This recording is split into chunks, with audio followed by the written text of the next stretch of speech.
So I'm really glad that you're doing this with us, and I'm, and of course we will definitely protect your identity. So what is the ground situation in Myanmar right now? Like, and how did the people react? What was the immediate reaction on behalf of the Burmese people when you heard of this military takeover?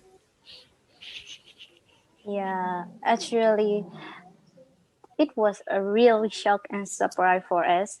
I even, yeah, on the night of the like 31 January, I never didn't that the military will call our country again. And I think in tomorrow I have to do many things. I have future, I have hope, I have dream.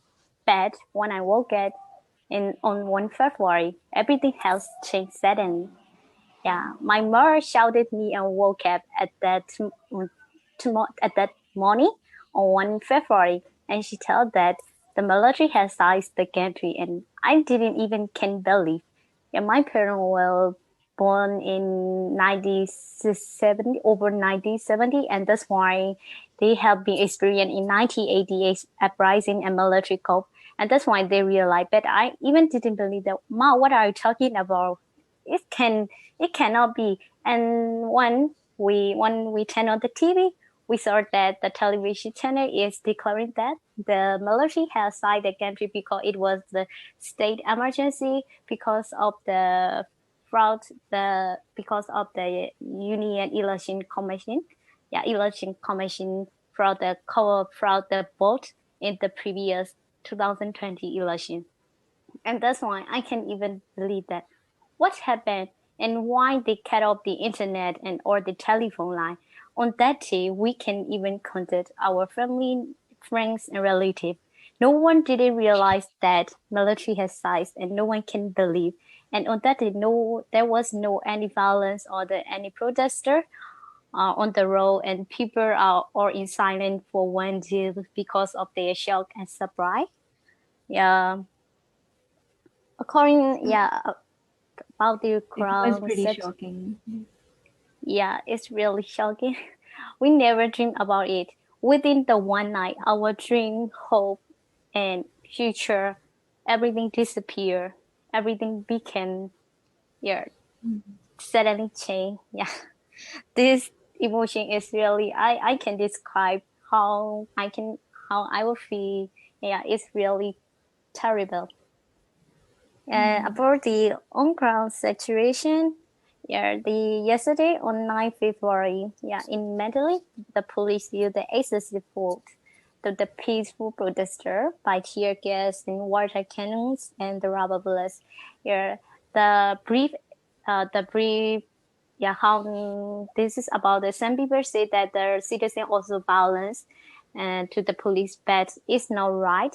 And actually happened is that in the morning the police cited two citizens, and that's why people are requesting to release them, but they didn't release, and that's why they're sitting down and at that place and requesting to release the two arrested people. And then people are gathering to request the two arrested, but the police said that yeah wait and sit down for wait and sit down and quiet, we will release.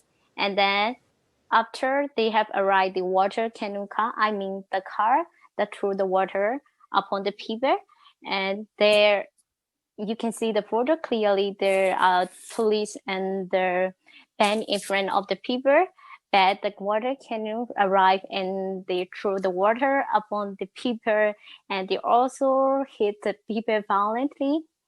Yeah, after seeing the video, actually, I feel sad, and I can even describe how I feel. They are really cruel, and yeah.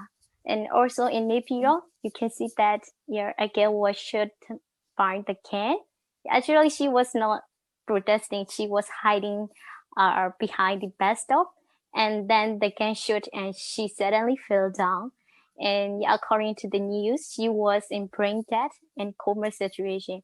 I mean, this about the military didn't report to that one citizen has died because of the excessive force, and they say that she is still alive. But do you know that as like you know, when a people bring is dying, yeah, it's meaningless. She is actually, yeah, when they cut off the oxygen, she will be dying slowly. They are just showing off the news that she is alive. Yeah, in the serious situation. Yeah. So it must have come as a shock, like even in the 21st century, nobody would Yeah, have imagined that a well-established democracy would be overthrown like that. But we do see that Myanmar has a history of political instability. So with all the with all of this, and there is a lot of international support that has come pouring in for the Burmese people. So what is the status of the protest right now? Like, how are people protesting? And how are they lending a hand? How are people who are not able to protest, how are they helping? uh, right now the people are protesting peacefully because like in 1988 the young generation in 1988 is right now over 50 or 50, and they suggest that we have to protest peacefully and not violent. There are also examples how did the military manipulate their citizen in 1988, and right now they are using, for example, that or the citizens are peacefully protesting, but they add their people.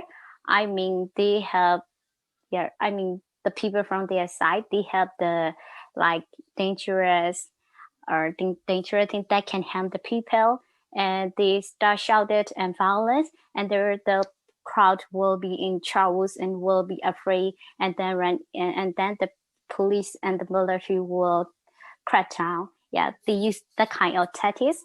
And also in 1988, yeah, they are sure of that some their people are starting violence, the shops and the house and the, yeah, something else. And then people at that time, our in 1988, the country is really poor and the people are starving. And my mom says they didn't even eat the rice daily, and they have to drink the soup. Yeah, at that time, people were starving and they were violent and taking the things and the, yeah, rice and something else. And then the military right, and yeah, they shoot all the people in that building. Yeah, this is the kind of title that used in 1988, and that's why right now, as the technology is advancing, the generations is also take the example of how in Hong Kong how they protest, and they are using some tactic to get the attention of the international community, like something as you can see that, yeah, wearing a wedding dress, a kappa, wearing a wedding dress, and they are protesting, and there's something like, yeah, also they are doing peacefully. And right today situation is that because immediately or the people were cracked out because they are massive amount of group, that's why they are demonstrating mobilely. We cannot stay up in one place long. Yeah, we move from one place to one place and walk by walk, and that's way they cannot be cracked out the people. Yeah, is the ground situation. Yeah. So of course there must be a lot of uh, there's a lot of similarity between what's happening today and what had happened in 1988. So how are the Yeah. Burmese people seeing that similarity? What is it that, over so many decades remains unchanged that this had to happen? Yeah. Actually, yeah, it's kind of similar in 1988 and yeah today, but I think our youth and the new generation can overcome these Mm. difficulties, and we are also remaining and alarming each other not to violence, not to violence and not to destroy and not to, yeah, like we have to be peaceful protest. We have, yeah, like for example when we after the protesting there are also, yeah, trash on the road, but there are some volunteers and the students that clean the road up within the minutes after the protesting. Yeah, after although that there are millions and thousands of people protesting in every citizen, there is no rush on the no trash on the road, and everyone clean up and everything. Everyone take their responsibility as a citizen, as a democratic citizen. This is the result of the democracy that we attained last previous 5 years. Last previous 5 years, our country developed, and we can see that uh, infrastructure like the roads and the electricity and everything internet, that was developed, that has been developed so quickly, and that's why people had been witnessed how democracy is good, and that's why they are supporting the LD. And right now they are actually we are not supporting the LND. We are just asking the justice, and we are declaring the democracy. We just support the LND because we witnessed that they enforced the democracy in the last previous 5 years, and that's why people believe that that party will enforce more and will do more in the coming years, and that's why we voted the LND. I mean, we still can't believe why they say this is a fraud in voting in 2020 election. Yeah, every generation, every youth, and also or only voted the LED. I mean, most of the people voted the LED, and we can see clearly that. That's why they say that there are 10 millions of vote fraud in the election, and it's a ridiculous excuse. And they declare that they detain inside the power of the country under Section 417 of the 2008 Constitution because it was state emergency. I mean, actually, the state emergency began after they signed the country, and there was no any other state emergency before they signed the country. Yeah, That's understandable. So we heard that there was like a national lockdown on, and there was a breakdown on internet, and all the services were cut off. So, what all institutions of democracy do you think are most affected by this military takeover? yeah. It might be the like legislative and judicial system. Yeah, they Mhm. side the poor, they side the country by breaching the constitution. And at that moment, since at that moment, there were no law in our country. And after they sizing the country, for 3 days, we can access to the Myanmar law information system. Mm. MLIS, and the server was turned, and we can search any laws in the website and in the internet, and even in the internet. And they also said that they will ban the Facebook, Twitter, and Instagram from 5 February to 7 February for only 2 days. But at till now, we can use the Facebook and the Instagram and Twitter if we have to use the VPN to use that app, and they are also banning these app. Yeah, that's why we can believe that.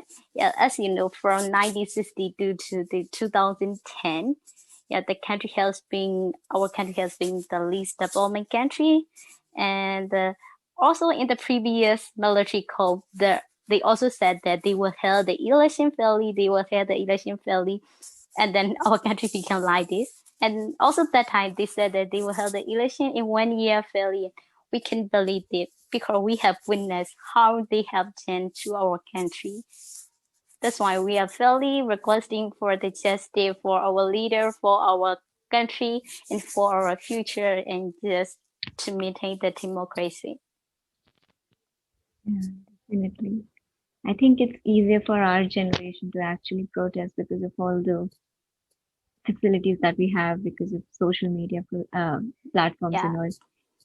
But if we are cut off from that, I think that's as good as being sent into exile.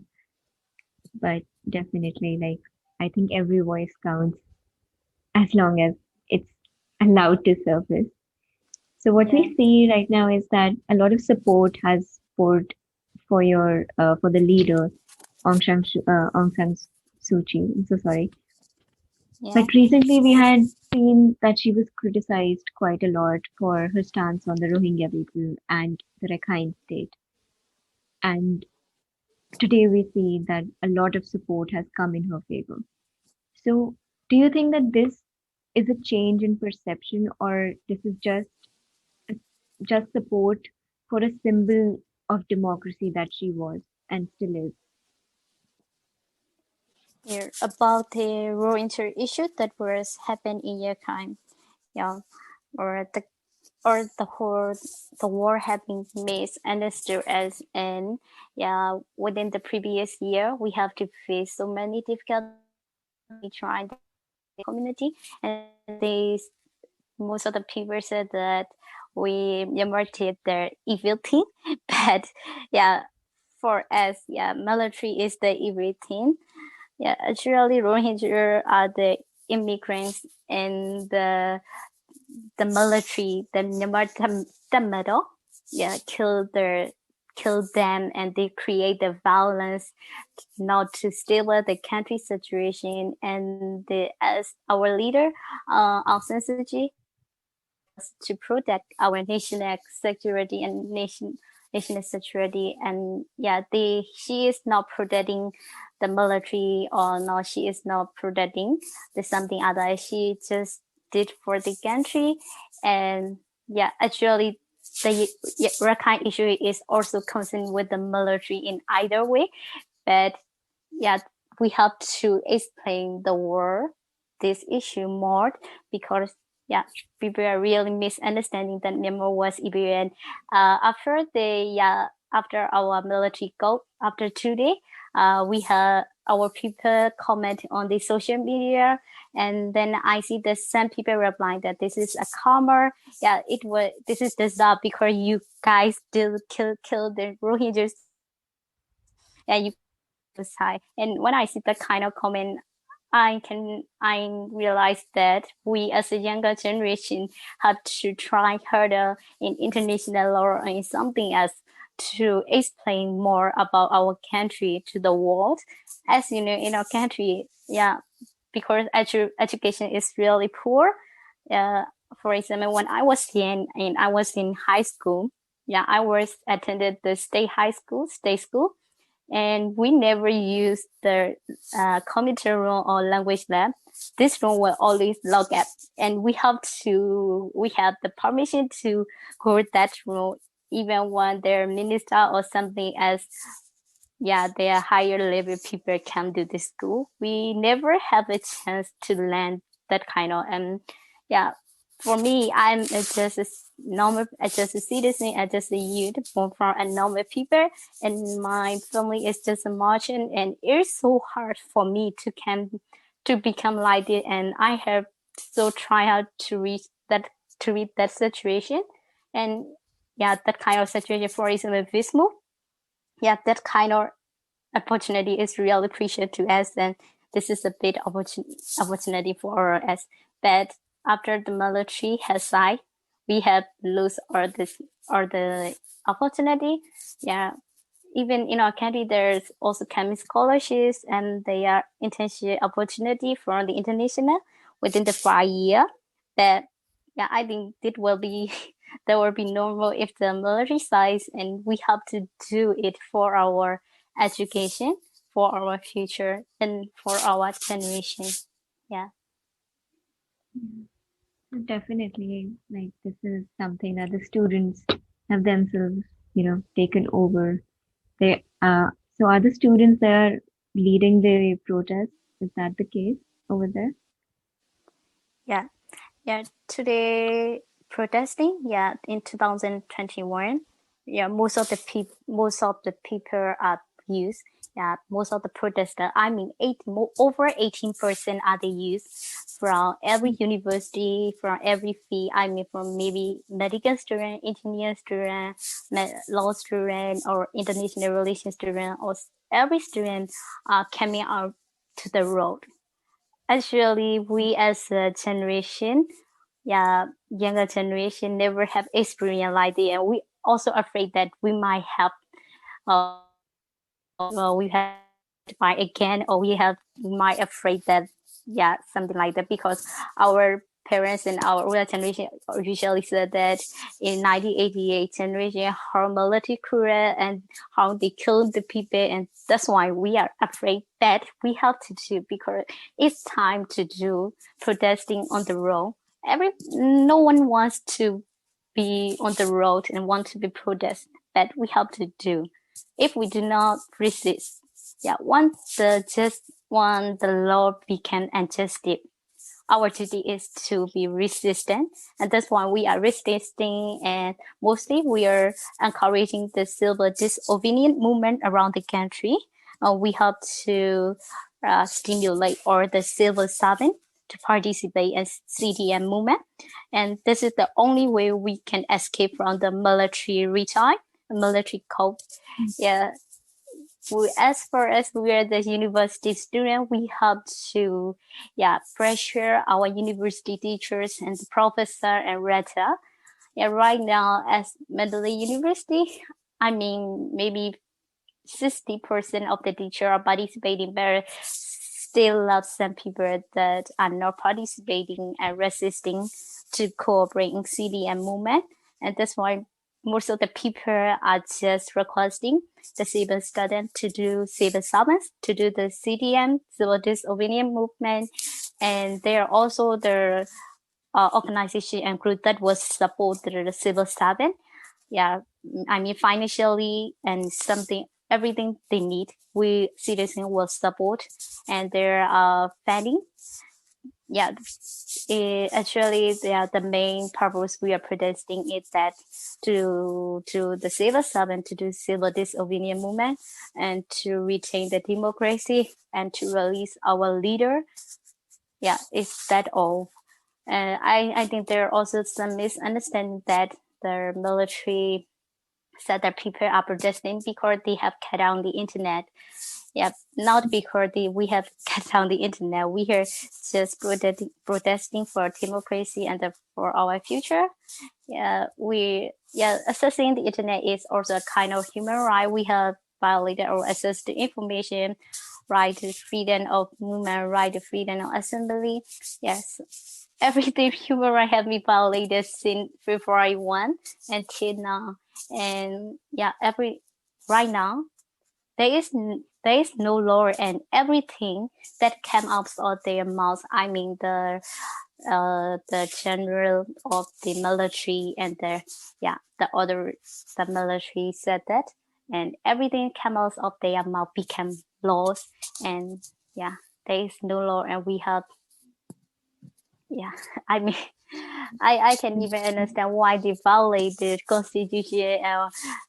They also said that we have to maintain, the citizens have to maintain democracy, and because we are protesting, and they said we are breaching the democracy standard. And I mean they have been breaching the constitution and size the country and do the illegal code. And they also say that we are breaching the laws, the citizens are breaching the laws.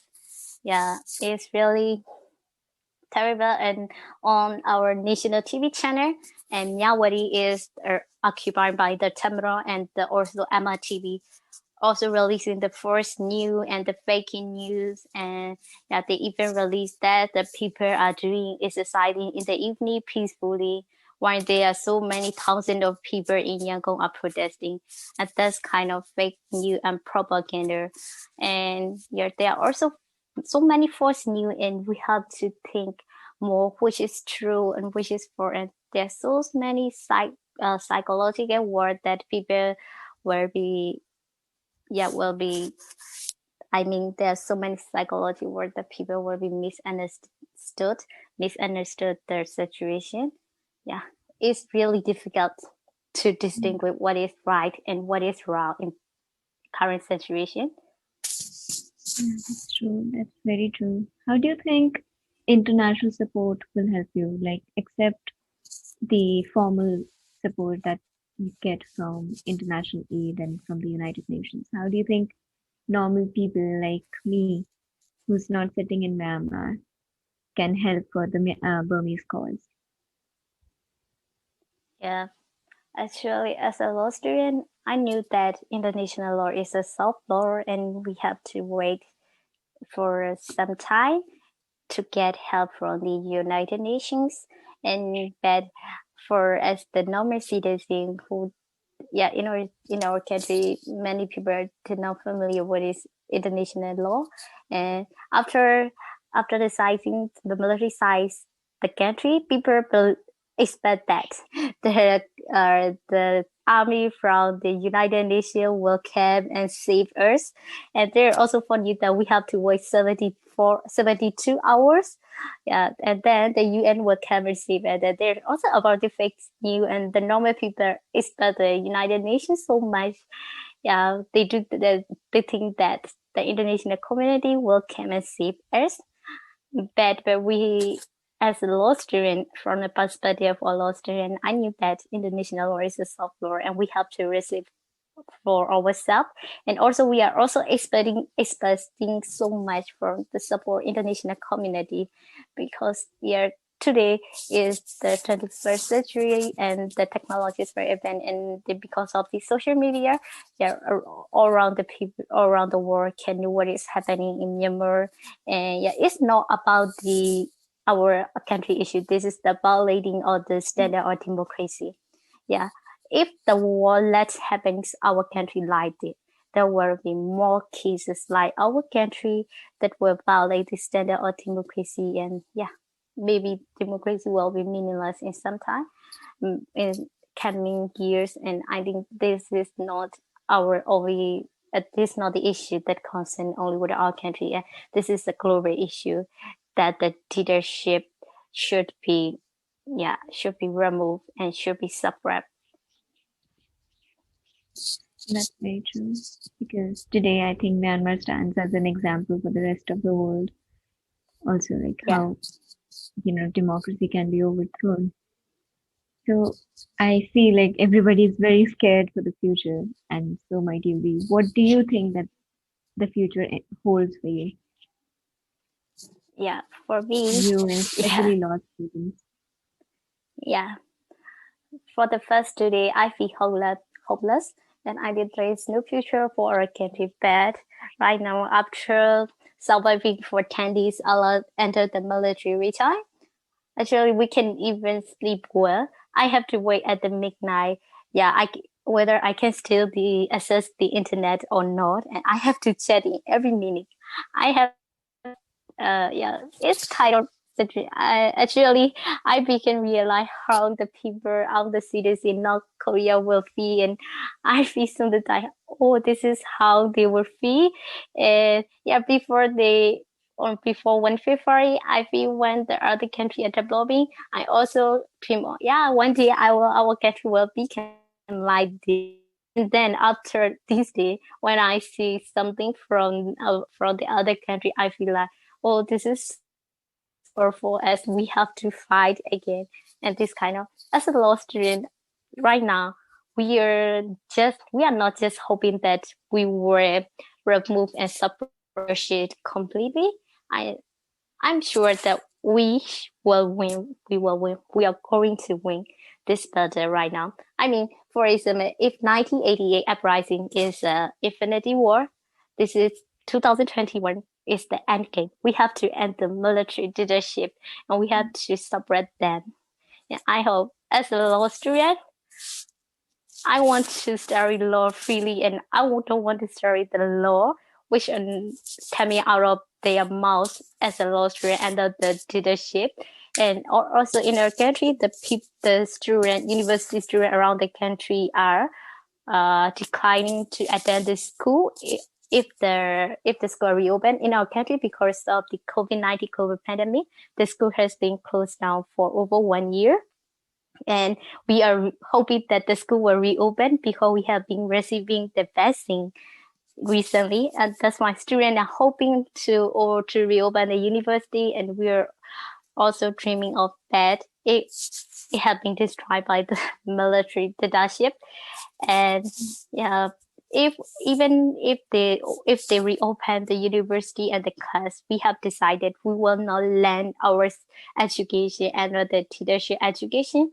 We don't want to learn until our elected government can authorize again. That's why right now, or most of the students in our country have determined not to attend the university again and rather military resign. Yeah. That's good. That's basically civil disobedience, and Yeah, it's a it nice exists. way of protesting. India too has had its share of civil disobedience, and I feel that might help you achieve your goal peacefully. So, are there any remarks that you have, or is there anything that you would want to say to the international community? Because through this medium, you can. Yeah. To the world, I want to request is that yeah, this what is happening in Myanmar is not the yeah, it's not only concerned with our country. It's treating the democracy of our country. Yeah, that's why please help us and please support us. We are fighting eagerly and we are sure that this is the end game of leadership in our country, and we will fight till the end definitely for our generation and for our future. And please support and help us. Yeah, thank you. Mhm. That's wonderful. And thank you so much for taking time out for this because this really means a lot. And I hope, we are able to do whatever we can as an international community for the Burmese cause we would. And thank you so much for coming Thank forth you so much, Joe. for the interview.